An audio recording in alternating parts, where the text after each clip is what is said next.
Welcome back, founders, investors. Welcome back to Next Round Ready. I'm your host, Chris. Today we have special guest Marco Benitez, founder of Rook. I'm excited to hear more about Rook. I've heard some great things from investors about Marco. He's currently raising right now, so we'll get into all of that stuff about the company, about Marco personally, and all the backstory. So, Marco, welcome to the show. Thank you so much, Chris. Really excited to be here, and thank you for this opportunity. My first question to founders is always, what got you to your idea? I think the idea stage can be the most challenging. Like, what company am I going to build? So how did you get to Rook?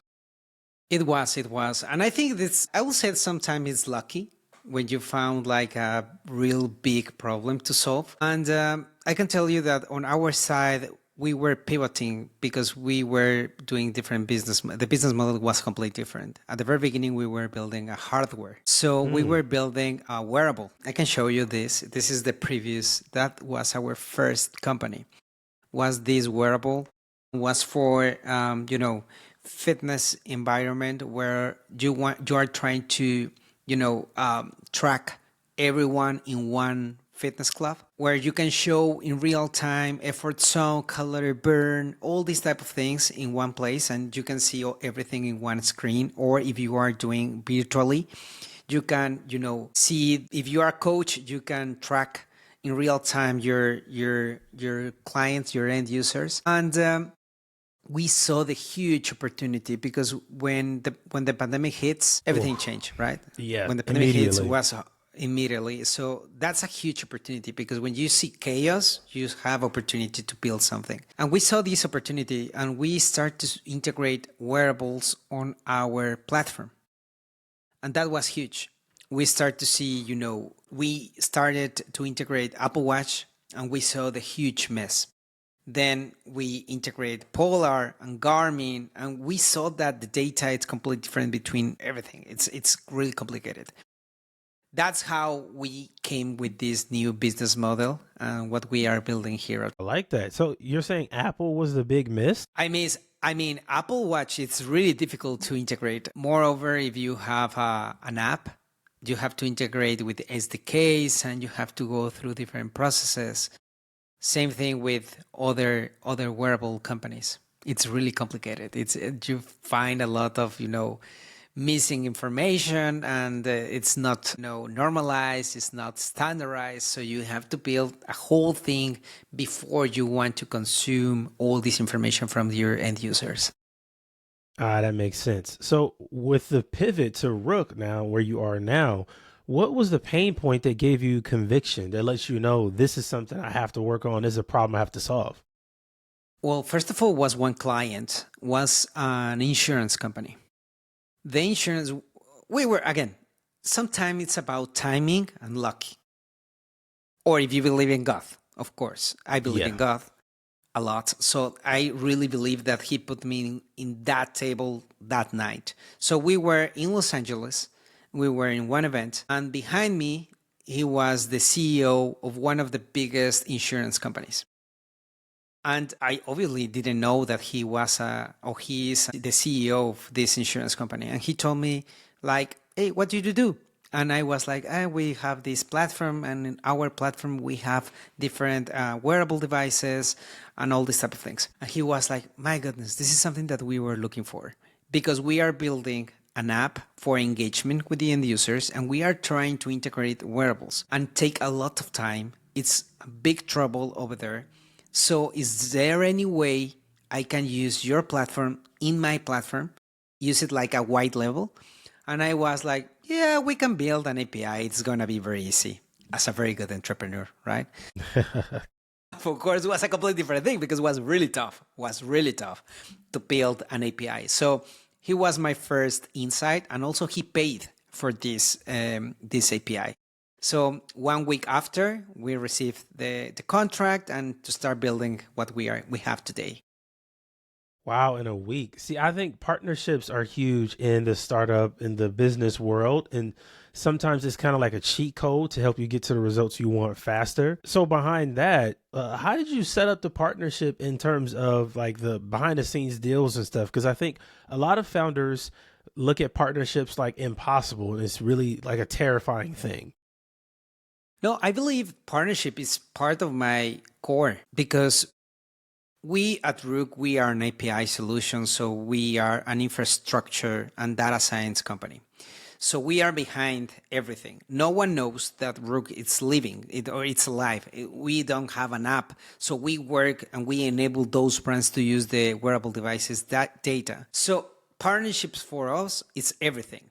So we work a lot with these developer houses. We work a lot with these big enterprises that they have their own apps and they want partnerships with some companies to enable them to build fast.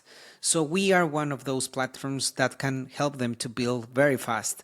So for me, partnerships is something it's every single day I have a new partnership and we work in different ways. But yeah, for me, it's really interesting to build this relationship.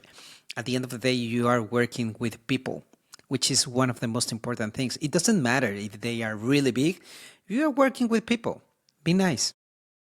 That makes sense. I understand that. So, what are the traction signals you have right now? What's the progress been like? Let's just say for the entire year of 2025. Yeah, it was really big because a lot of good things are happening in the wearables space. I saw that you have a Whoop. Is a Whoop that you have? No. This is the Apple Watch, but I'm It's getting the Apple Whoop Watch. next. That's on my list for Christmas, so that'll be my next one to try. Honestly, Try it. Try it. It's really good. It's really good. I have also the Apple Watch. I think is they are doing really well. But one of the first things that happened was the Apple Watch received an FDA clearance. And now you can see more over in different devices. That means that you can use it in the medical environment. You can use it with insurance company. You can use it as a medical device. So that's a huge thing. That's the first signal. And then talking about my business, more companies are looking to integrate the wearables, and it's really difficult to integrate all of them and also to make sense of all these data. So this year for us was really, really excited because we start to receive a lot of clients trying to use the wearable devices data and also to try to make sense of all this information. And because we have a lot of data, we can help them to do something else with the data. So, I mean, general speaking, we saw a huge adoption of this type of API so you can integrate faster. and that kind of leads to my next question: how does your customer use the product? Like, how does somebody actually use this API system that you have set up? Yeah, we are very PLG, product-led growth company. So basically, we are B2B, right? So we work mainly with developers, the developers from the other companies. So let's say that you are running, let's say, a remote patient monitoring platform, and you track, I don't know how many, 1 million of patients, and you want to track them in real life with your wearable, with the wearable data. So instead of these companies integrate one by one, they only have to integrate my API, which normally are developers. They integrate our API and then they will have access to 400 devices. So now they can pull the data from the end users. The problem though is no one knows that Rook is behind all this, like a pipe, because the end user, they don't know that they are giving this information to Rook. They are giving this information to this remote patient monitoring platform, to Mayo Clinic, to, I don't know, you can tell it. But it's like what they know is that they are giving access to that information. But it's like I am in the backend, which Okay. maybe is not sexy, but it's really useful. That's what I was gonna say. It sounds like it's really useful. And so, with that being you're kind of hidden, what's been the best way to get customers for you? I have to imagine it's a different process than most companies because you're behind the scenes and kind of people don't even know you exist. Yeah, at the very beginning, that was a problem, not anymore. I think, again, it's about timing. Timing is everything for a founder and for a startup. It's like now everyone is looking to integrate wearables, and that's why everyone is looking how can I integrate more faster. So normally they do like a Google research or maybe a ChatGPT. ChatGPT for us, it's really great. If you are like someone who is building a company, let's say that, hey, I want to build a longevity platform and I want to integrate wearables. How can I start? ChatGPT will tell you immediately, hey, it's easier if you want to integrate with Rook. They have access to 400 devices, integrate Rook, and you will have access to everything. That's one way. So normally it's like developers or product managers or even the CTO looking for this type of solutions because they already have that in their mind because they want to build really fast. And now that we are living in this AI world, like you have Lovable, you have Base 44, which is like you have 5 minutes you can type and then you will immediately will have an app. Yeah, and over fast. there, now you can integrate Rook. So it's crazy right now. So everyone is, running fast through this AI and building fast, and we enable them. So it's different ways to have new clients. That's interesting. Okay, so with you as the founder, I'm wondering what is your expertise personally that makes you so passionate and the perfect person for this type of company? Yeah. Well, first of all, I love data. I was working with data since day one. This is not my first company. My first company, we create an algorithm for hospitals. That happened in 2003. We were in the college. That happened 20 years ago. So it was a long time ago. We create an algorithm for hospitals. So my co-founders, they are also data scientists. I'm biomedical engineer. I have a second degree in biomedics. My co-founders too, and always working with data. And then I was also working in the big pharma industry with clinical trials, again, in data. So for me, it's powerful. Data is everything. You can do so many things with the information because if you have the raw data, you can't do a lot of things. But when you translate that into an actionable or do something with that, that's when you can see a lot of power on the information. That's why I'm telling you, brother, you have to use the Whoop. Whoop is really interesting because you will have a lot of, they don't sponsor me, but it's really good. Also the Aura Ring or, do something else with the data. It's really good. It's really good. Yeah, Apple's very, I would say, surface level. You don't get a ton. Like I find that it's hard for it to even keep up with regular stuff like steps and things like that. It's very basic, More or less, Chris, because not sure if you have you ever been or have you ever tried to use the health app? Yeah, I have. It's in your, over there you will have your HRV, you have your sleep data, you have also not stress levels, but you have different information over there. With that information, you can do a lot. The problem is it's too much in that application. It's too much information. It's very difficult to do something with that. Again, you have almost the raw data over there, and it's very difficult to do something. But I think Apple Watch is doing really great in terms of hardware, in terms of the data. The only problem is that they are not doing anything about the actionable insights or do something else for you, which is the big difference between Aura and Polar and Garmin and also the Apple Watch, the Whoop. They are trying to do something else with the score or different type of things. That makes sense. Okay, so they have to do more with the data. So let's talk about your fundraising angle. I know you said you were fundraising. And so what are you raising now? And, how much are you looking for? How do you want to deploy it? What's the game plan?